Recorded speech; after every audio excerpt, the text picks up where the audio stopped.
Sa tainga ni Malco nang dapin si Jesus. Kaawaan mo po kami.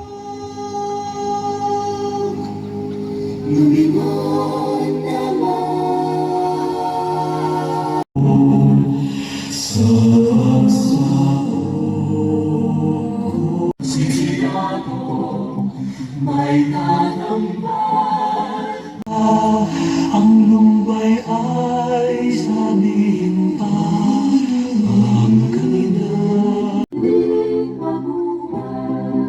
Ng tinik at ipinutong kay Jesus. Sa gitna ng pag-aalipusta, nagpupugay at sumisigaw na krus patungo sa Golgota. Nakasalubong ang Diyos na maalam, himalang sukat pagtakhan. Sa Veronica na ang pangalay ng angahulugan na tunay na ipanalangin mo po kami. O Panginoong Hesukristong manunubos ng kasalanan ng sanlibutan, ni Jesus sa kaniyang ina at sa